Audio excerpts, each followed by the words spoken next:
Bismillahirrahmanirrahim. Assalamualaikum warahmatullahi wabarakatuh.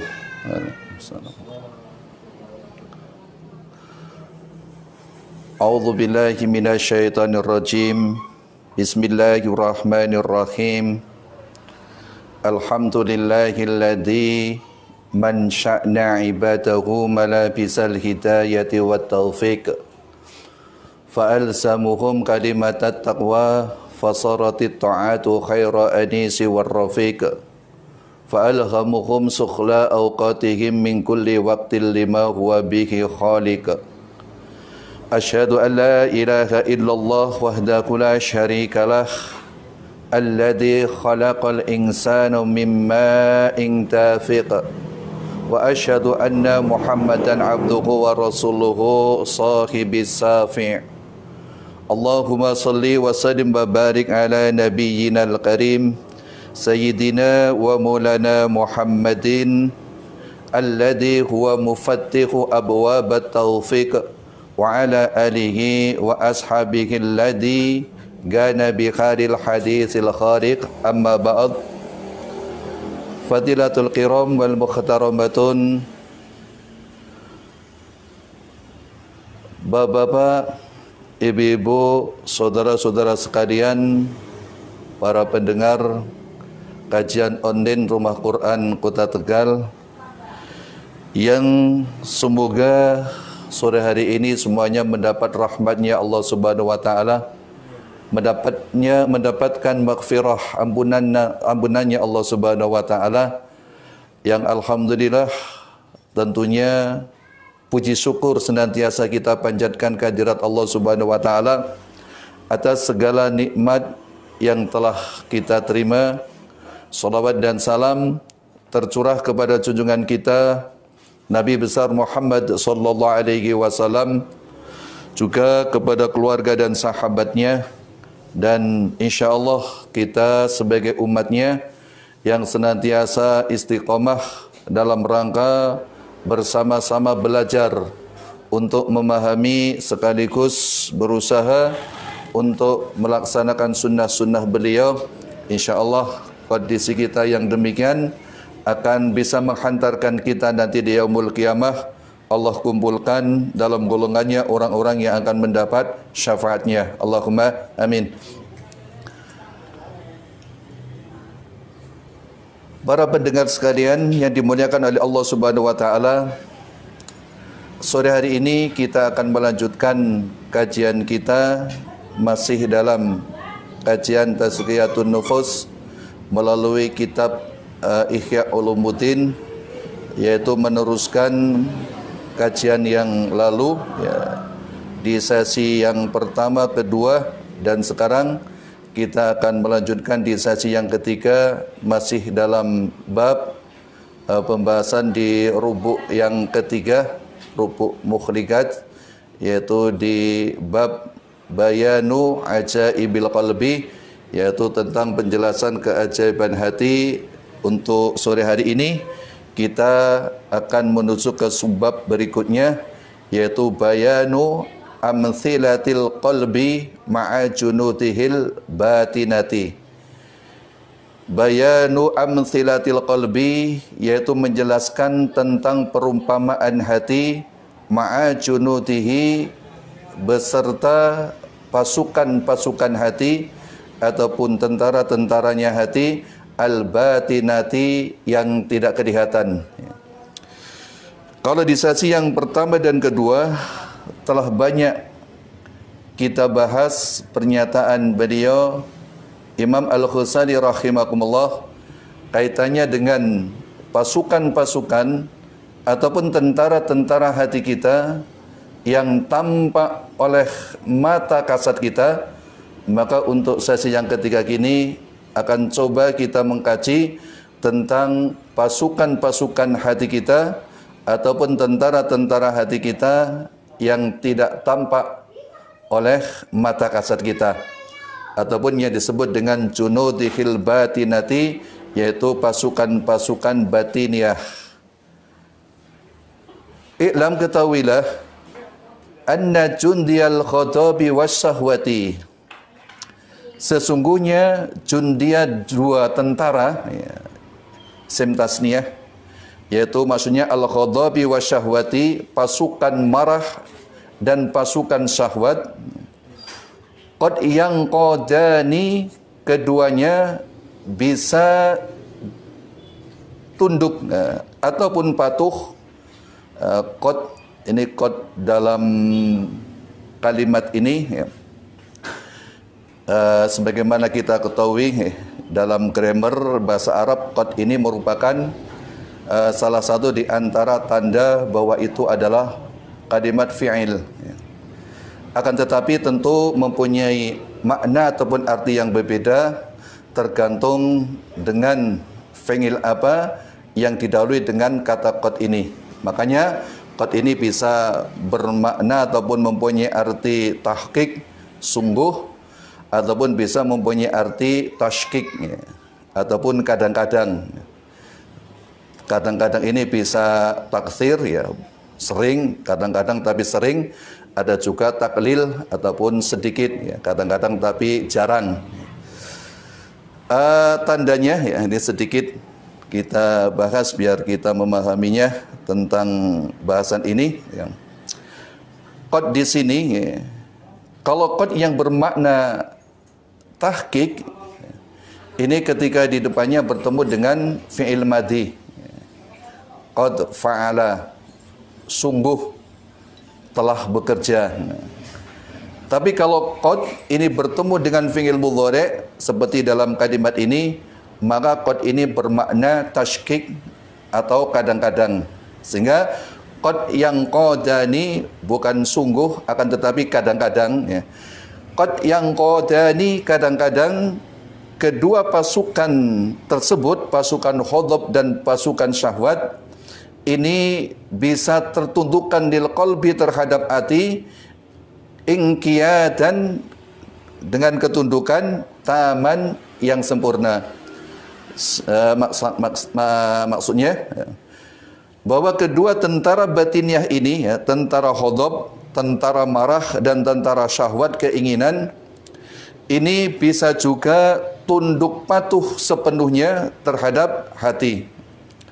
Maka dalam kondisi yang demikian, fayu'inuhu, maka dia, ya, atas ketundukan yang sempurna tersebut, ya, terhadap qalb, dzalika, yang demikian, ya, ala tariqihi, terhadap perjalanannya hati, alladhi yaslaquhu,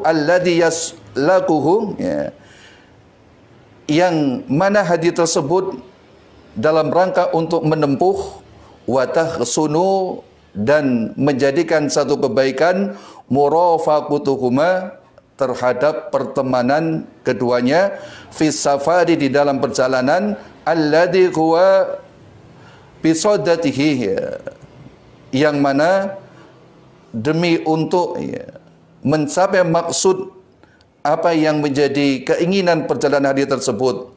Wa qad yasta'syani, ya, dan ini masih dalam kondisi sama, qad yasta'syani, ya, qad yang dibarengi atau di depannya ada fi'il mudhari', maka tetap berarti kadang-kadang. Wa qad yasta'syani, dan kadang-kadang hati ini melakukan satu pembangkangan, ya. Dan kadang-kadang, ya, kedua tentara tersebut, ya, tentara ghadab dan tentara syahwat, ini melakukan satu pembangkangan terhadap hati, isti'sa'a ba'zin, yaitu berupa pembangkangan ba'zin. Ini kita teringat dengan kata-kata bukhot, ya. Kalau dalam istilah politik kenegaraan, bukhot, yaitu pemberontakan, ya, terhadap pemerintahan yang sah. Nah, ba'zin ini pun tentara marah dan tentara syahwat, ini bisa juga melakukan perbuatan indisipliner, ya.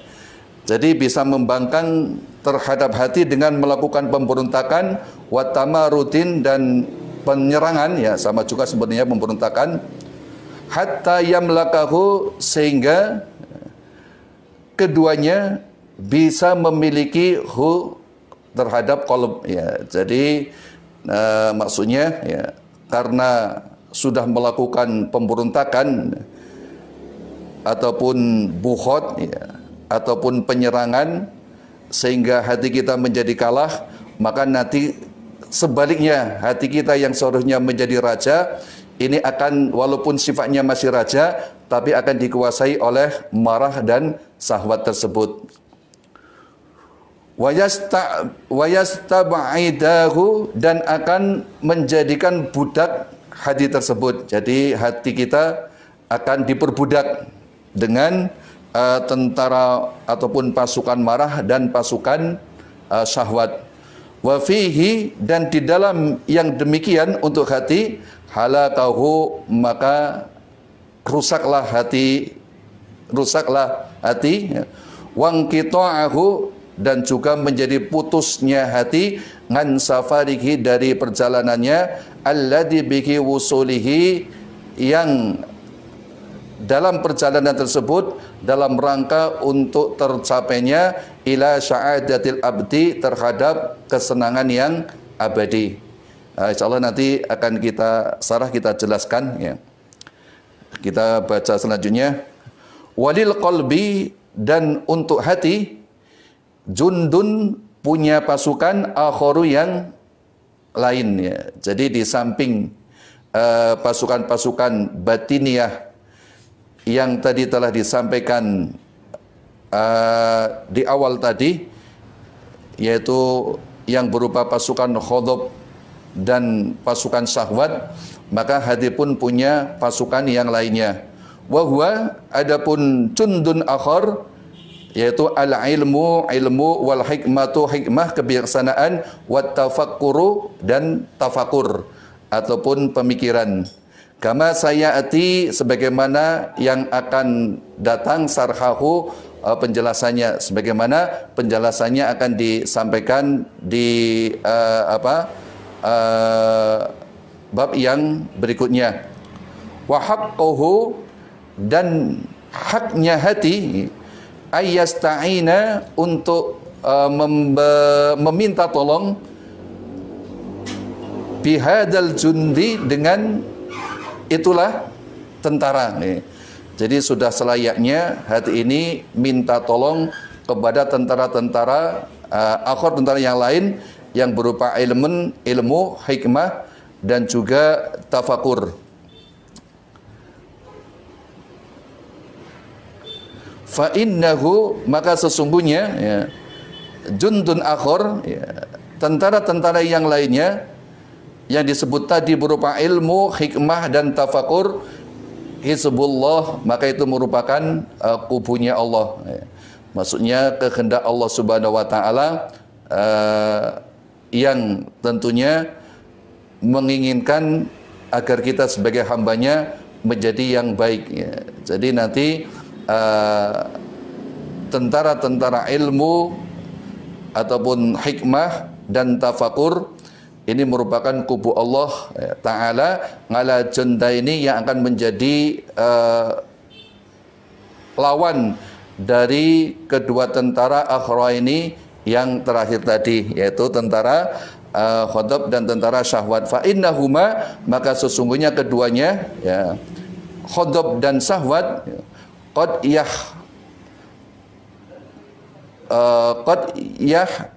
tahiqani ya, keduanya menjadi hak bihisbi syaitani, dengan kubunya setan. Nah ini menarik sekali. Sedikit mari kita ulas tentang pernyataan beliau di subbab ini, yaitu kaitannya dengan kondisi hati kita. Masih hal yang sama, adanya tentara-tentara, selain dari tentara tadi yang bisa dilihat, ternyata kita pun mempunyai tentara-tentara yang tidak bisa dilihat ya. Tapi ada, yaitu yang namanya pasukan khadab dan pasukan syahwat.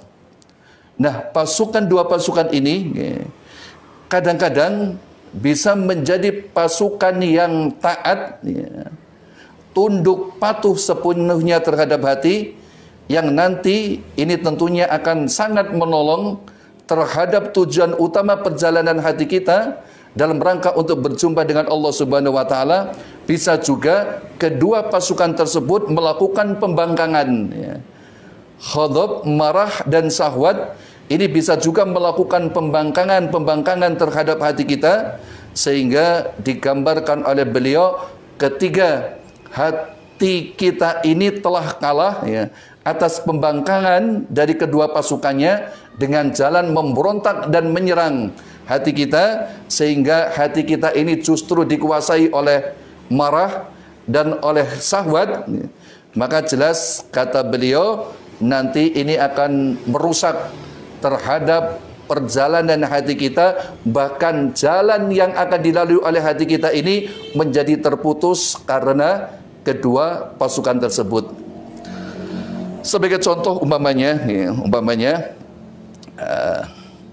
ketika hati kita ini, ya, sudah mulai dikuasai oleh dua pasukan batiniah yang tidak tampak berupa pasukan ghadab, pasukan marah dan pasukan syahwat. Kemudian hati kita ini dikuasai oleh keduanya. Hati kita ini dikuasai oleh keduanya. Bahkan hati kita ini dijadikan budak oleh kedua pasukan tersebut. Maka jelas akibat pertama yang akan didapatkan oleh hati kita dalam rangka melakukan satu perjalanannya untuk bertemu dengan Allah nanti di yaumul qiyamah, mendapatkan kebahagiaan yang abadi, maka ini bisa juga terhalangi, ya, bisa juga terhalangi ataupun minimal tertunda untuk mendapatkan kebahagiaan yang abadi tersebut.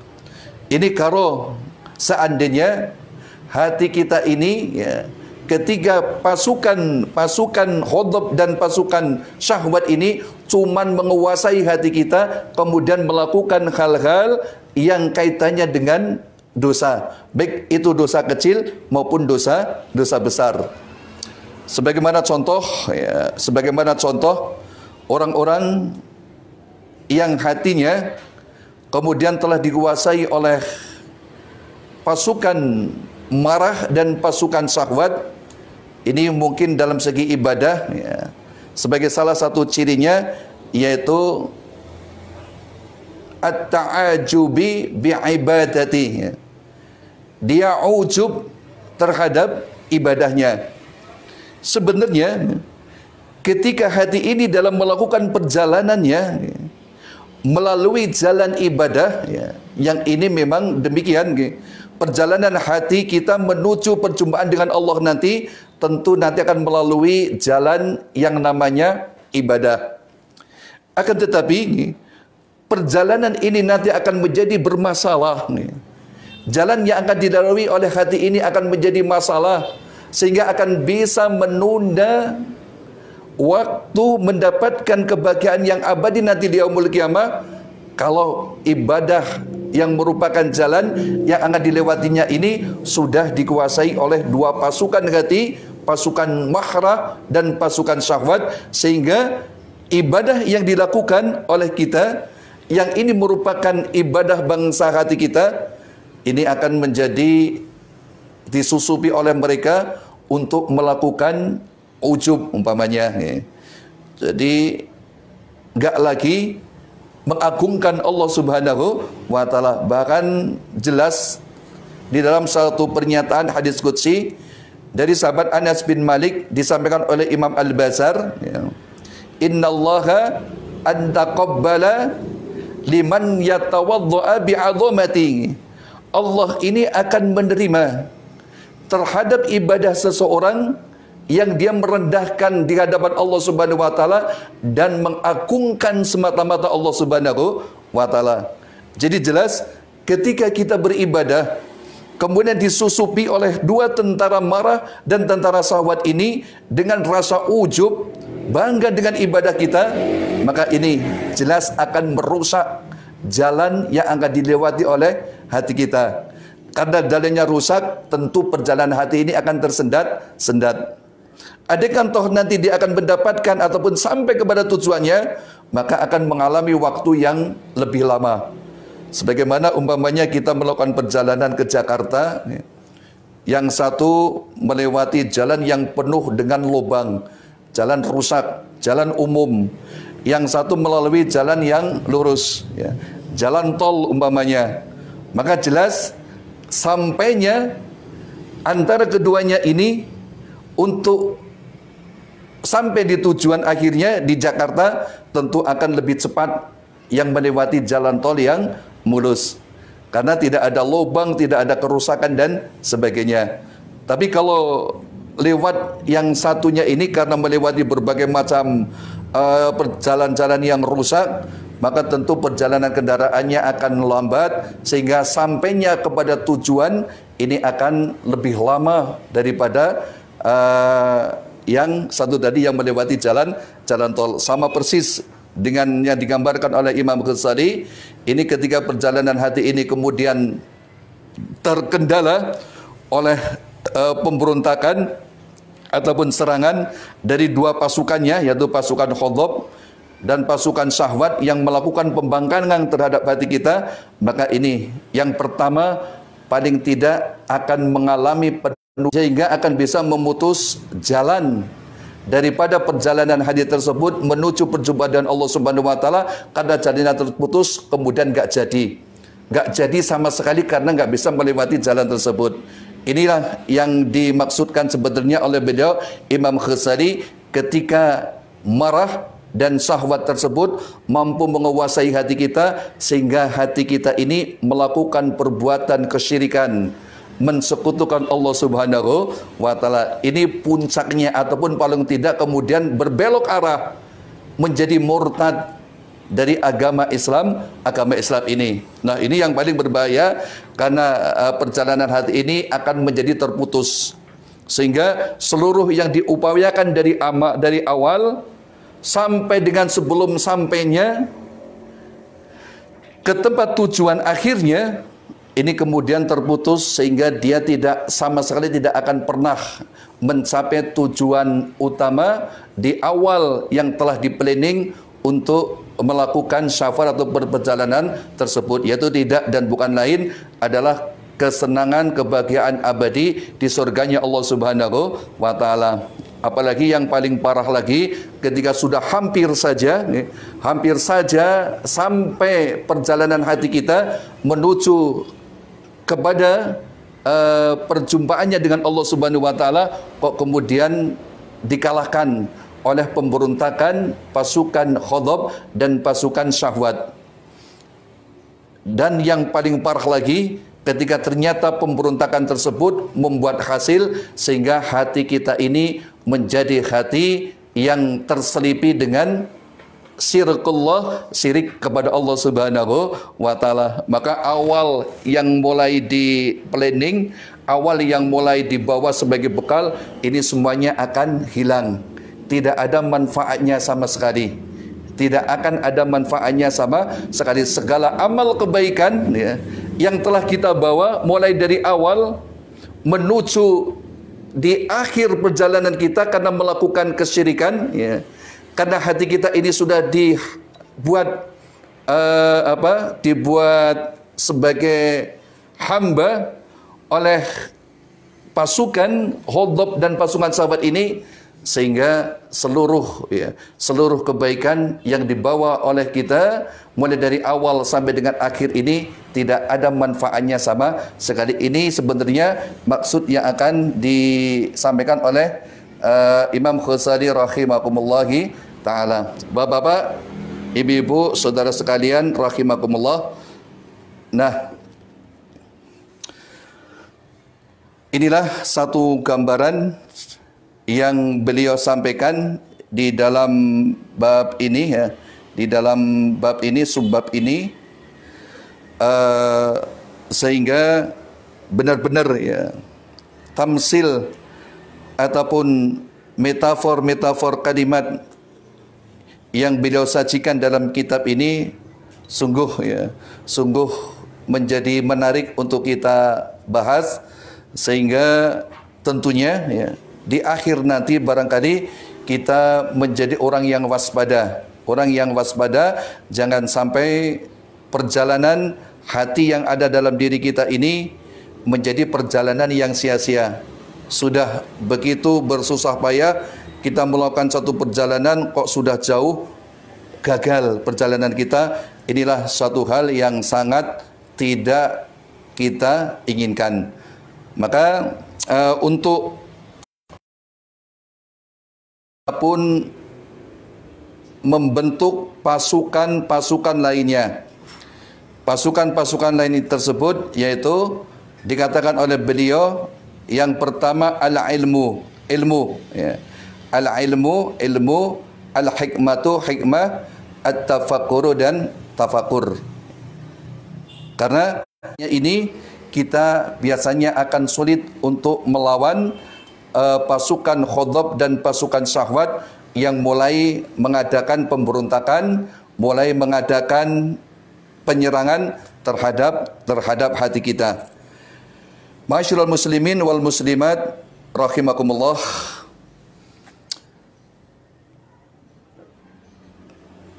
Sebagai pembuktian adanya kebenaran dari apa yang beliau sampaikan dengan kalimat-kalimat metafor dalam kitab ini, maka coba kita lihat ya, di dalam firman Allah Subhanahu wa taala surat An-Nazi'at ya, di ayat yang ke-38 ya. Fa amma man tagha wa atharal hayatad dunya fa innal jahima hiyal ma'wa. Wa amma man khafa maqama rabbih wa nahan nafsa 'anil hawa fa innal jannata hiyal ma'wa. Ini sebenarnya yang beliau inginkan untuk menjelaskan firman Allah Subhanahu wa taala di dalam surat An-Nazi'at tersebut. Maka sudah barang tentu barang siapa yang melampaui batas wa atharal hayatad dunya, kemudian lebih mengutamakan kepentingan dunia, sehingga benar sekali maksud beliau ini ketika pasukan khadab dan pasukan syahwat ini sudah mulai menguasai hati kita, sudah menghambakan hati kita kepada kedua pasukan tersebut, maka ini yang paling dan akan terjadi kepada orang yang ketempatan hati ini, maka dia akan lebih mementingkan kepentingan kehidupan dunia. Kalau kepentingan dunia ini sudah mereka utamakan daripada kepentingan akhirat, maka dampak yang nyata akan terlihat pertama kali, yaitu mereka akan senang melalui perbuatan-perbuatan yang melampaui batas. Maksudnya apapun jenis perbuatan yang dia lakukan, gak memandang apakah itu baik atau tidak, apakah itu perbuatan dosa ataupun tidak, dia tidak lagi memandang ke situ. Yang penting kapan kepuasan dunianya bisa terpenuhi, apapun akan dilakukan. Ini bahaya yang pertama. Sehingga bahaya yang terakhir mengancam pada orang yang demikian, ketika hatinya sudah dikuasai oleh dua pasukan tersebut, pasukan khadab dan pasukan syahwat, maka fa innal jahima hiyal ma'wa. Tempatnya adalah di neraka jahim, neraka yang menyala-nyala. Na'udzubillah summa na'udzubillah. Tapi sebaliknya, ketika kemudian kita mempersiapkan diri sebelum kedua tentara ini menguasai hati kita, menjadikan hati kita sebagai budaknya, maka kita perlu persiapan 3 tentara utama. Yang ini merupakan tentara dari kubunya Allah Subhanahu wa taala, yaitu al-ilmu, hikmah dan tafakur. Ilmu, hikmah dan tafakur. Kenapa? Kebanyakan ibadah kita ini tidak ada nilainya di hadapan Allah Subhanahu wa taala karena tidak mempunyai ilmu. Karena tidak mempunyai ilmu. Kita punya ilmu, tapi kebijaksanaan enggak ada dalam diri kita, ini pun akan bisa merusak ibadah kita. Ibadahnya sudah baik, syarat rukun ditunaikan dengan baik ya. Yang menjadi anjuran ditunaikan dengan baik, yang dilarangnya dihindarkan dengan baik. Akan tetapi dia nggak punya hikmah, nggak punya kebijaksanaan, sehingga kedua pasukan ini mampu untuk menyusup melalui jalan lain, yaitu berupa barangkali ujub, riya, dan sebagainya. Sehingga jelas orang-orang yang punya ilmu nggak punya hikmah, ini kadang-kadang didasari dengan ibadahnya, didasari dengan ujub, membanggakan terhadap ibadahnya dirinya sendiri, kemudian riya, pinginnya pamer. Sehingga kadang-kadang gini, kalau kita musimnya medsos, media sosial, kita sudah tampil di sana nih, kemudian kok melihat ada teman kita di antara orang-orang yang menyampaikan ilmunya Allah Subhanahu wa taala mendapat sambungan, mendapat sambutan khalayak yang lebih ramai daripada dirinya, kok kemudian dirinya merasa meriang, merasa enggak suka. Ini jelas dia ilmunya enggak didasari dengan hikmah. Dia punya ilmu tapi enggak punya hikmah. Sehingga senantiasa dia akan nantinya bisa terperosok ke dalam perbuatan-perbuatan justru yang digambarkan oleh Allah sebagai orang yang melampaui batas. Dia akan melakukan berbagai macam cara untuk menjagal temannya tersebut. Nah, ini akan sangat berbahaya. Maka antara ilmu, hikmah, kemudian tafakur. Tafakur ini pun penting untuk kita jadikan sebagai pasukan dalam rangka mempersiapkan diri ketika nanti pasukan marah dan pasukan syahwat akan melakukan pemberontakan terhadap kita. Apa makna tafakur? Tafakur ini adalah berfikir. Orang-orang yang senantiasa mempunyai pikiran sehingga menganalisa. Berfikiran tapi nggak cuma berfikir, tapi sekaligus menganalisa. Setelah berfikir menganalisa, baru kemudian dia akan bisa mengambil istimbat hukum dari apa yang menjadi pemikirannya.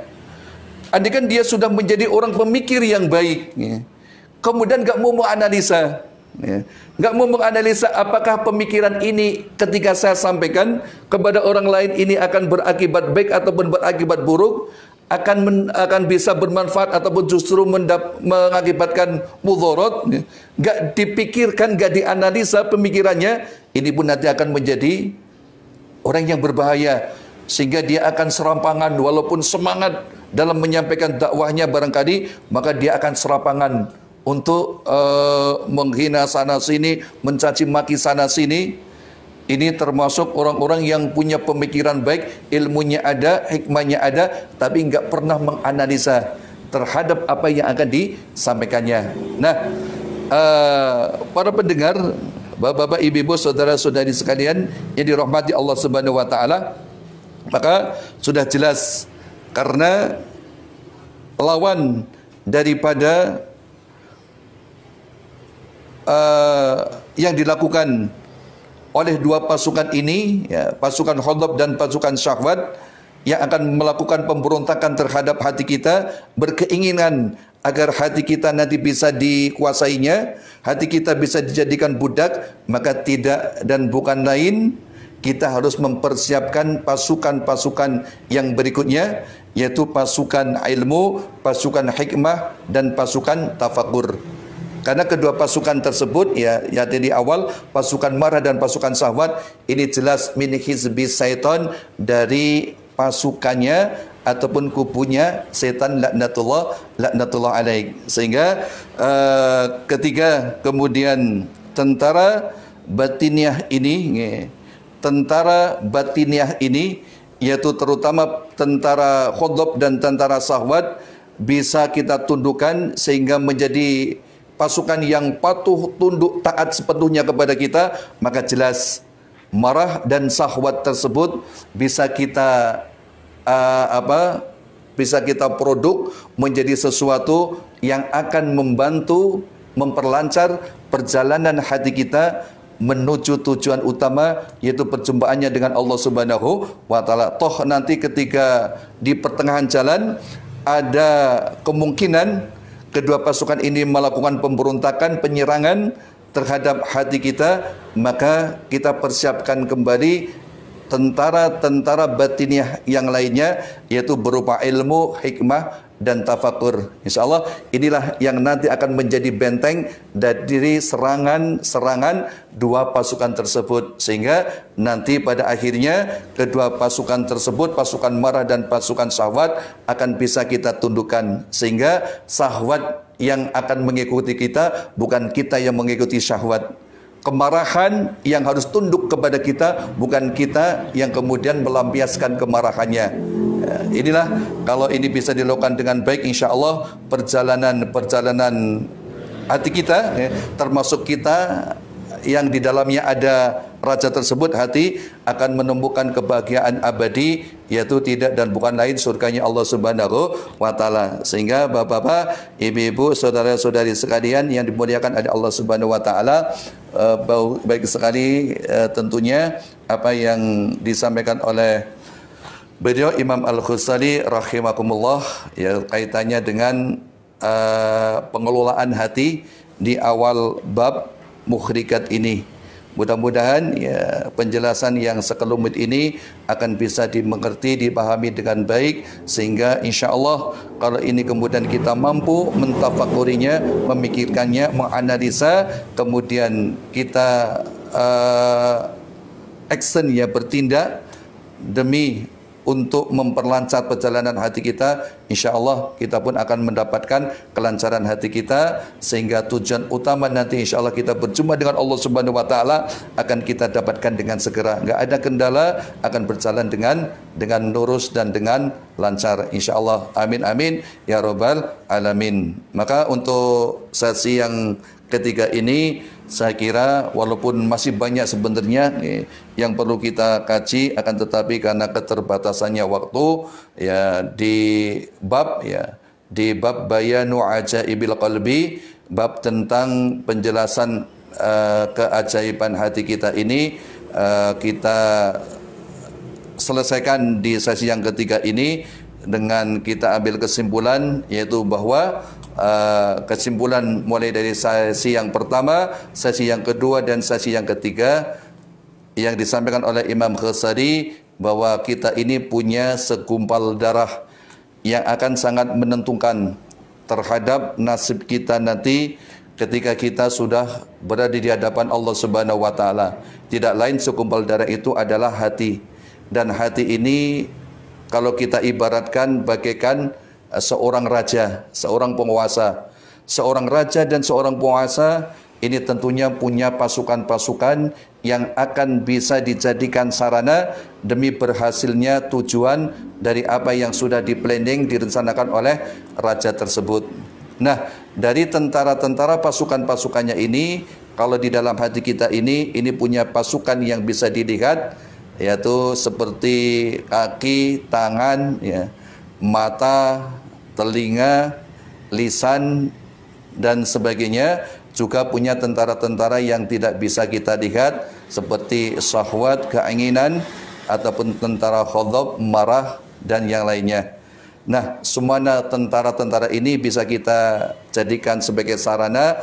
Umpamanya di awal yang lalu, bahwa beliau Imam Ghazali membagi jenis tentara yang nampak ini, yaitu ada semacam tentara yang tentara kehendak, iradah, yang menggerakkan sesuatu, ya, ada qudrah, ada penguasaan, ya, ada bin, ya, tentara-tentara yang akan mencari berita-berita, ya, mencari kasus-kasus, kemudian disampaikan kepada hati. Nah, ini hati ini nanti yang akan menyampaikan kepada tentara-tentara yang lainnya. Seperti yang lalu kita contohkan, umpamanya bin, ya, dari telinga kita ini, pendengaran kita melalui telinga, kemudian mendengar satu kasus, ya, ini ada majelis taklim, ini ada kajian qiraatul Quran. Setelah mendengar ini, maka akan disampaikan kepada hati. Nah, hati ini nanti akan memerintahkan kepada kaki kita, mau enggak, ya, mau enggak hati kita memerintahkan kepada kaki kita untuk melangkahkan kakinya menuju ke tempat tersebut. Mau enggak hati ini memerintahkan kepada tangan kita untuk mencatat barangkali terhadap apa yang akan disampaikan dalam majelis tersebut.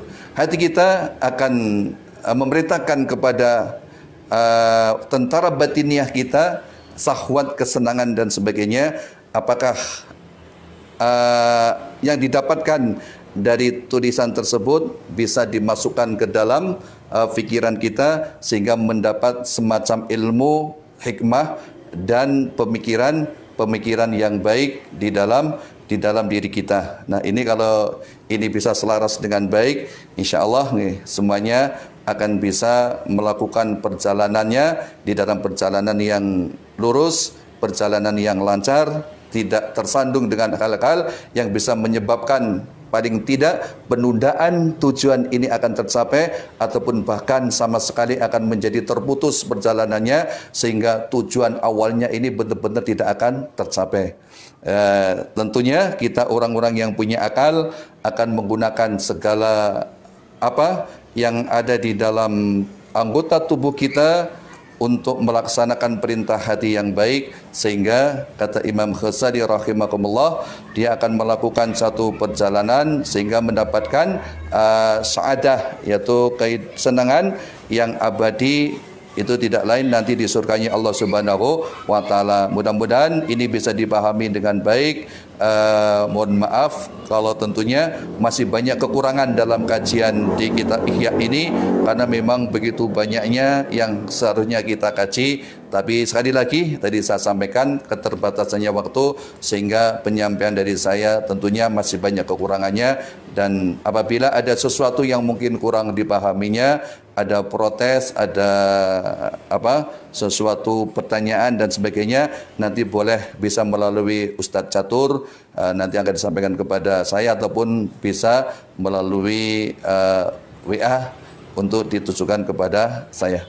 Demikian yang bisa saya sampaikan. Sekali lagi mohon maaf atas segala kekurangan dan kesalahannya. Wallahu muwaffiq ila aqwamit thoriq. Wassalamualaikum warahmatullahi wabarakatuh.